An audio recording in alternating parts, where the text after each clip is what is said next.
In both my pregnancies, I've gone a little bit against the grain and shared my pregnancy with a good amount of people right from the beginning. Because in my mind, I wanted the support, the guidance, the love, the prayers. And I'm still happy with both pregnancies that I have chosen to do that, even though my first pregnancy ended in miscarriage.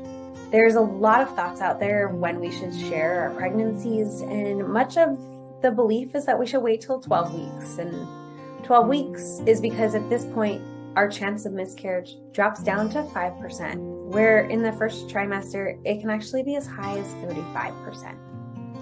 So I can see both sides here, and I understand both sides, and I don't judge anyone who decides to go either way. But my goal is by the end of this video that you can have some deep thought and deep conversations and decide what's best for you as to when to share the news about your pregnancy. Hi, my name is Dr. Jennifer Shaw, and for the best natural wellness tips, make sure you click the subscribe button and the bell to be notified each time I drop a new video. Stick around till the end. I have an awesome gift for you that you are not going to want to miss.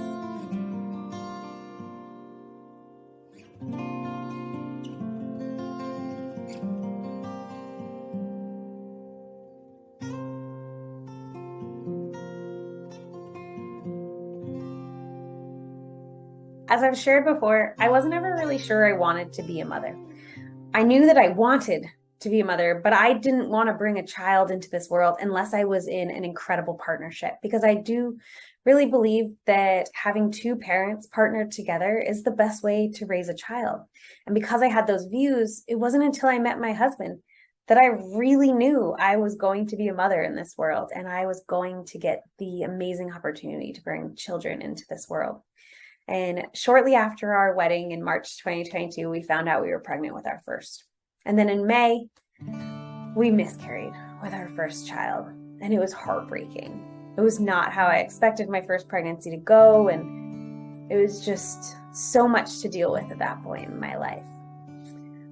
From there, we have conceived our second child, and we are expecting our child in the spring of 2023, and we're so ecstatic. We just have faith and believe that this baby is going to make it full term, and me and baby are doing great. And in both pregnancies, like I said, I've shared that I was pregnant right from the beginning. And I want to dive into that conversation with you now and help you make the decision as to what's right for you.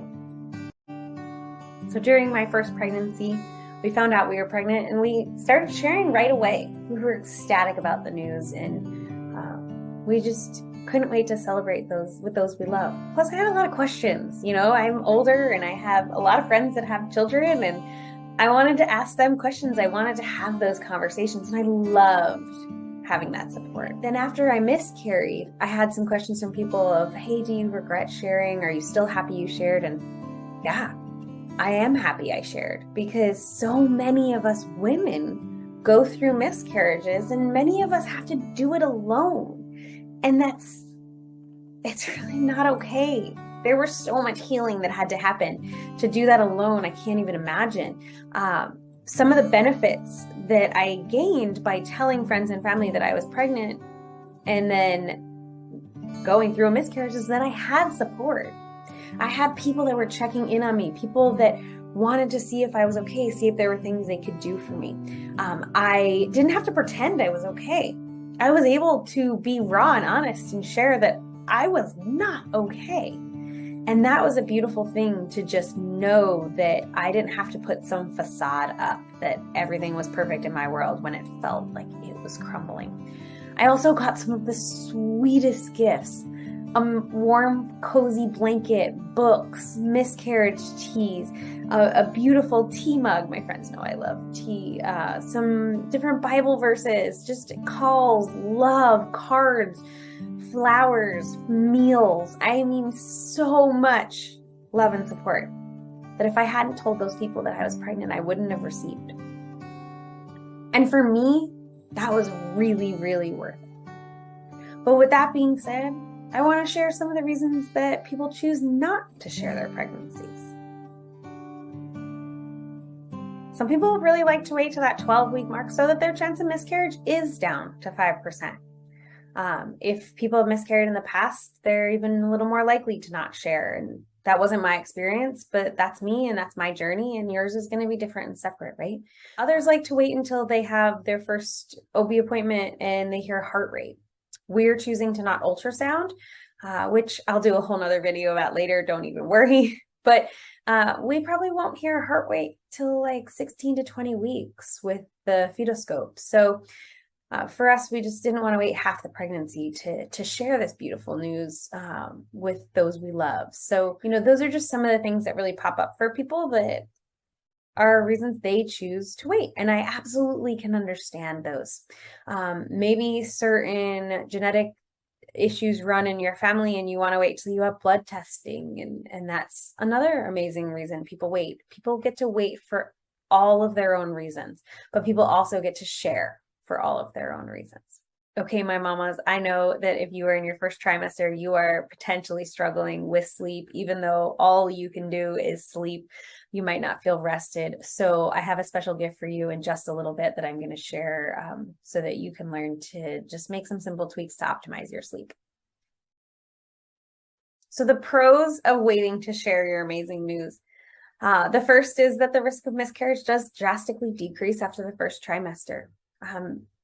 Maybe you feel more comfortable waiting for the heartbeat and knowing that that's all set and the baby's doing well.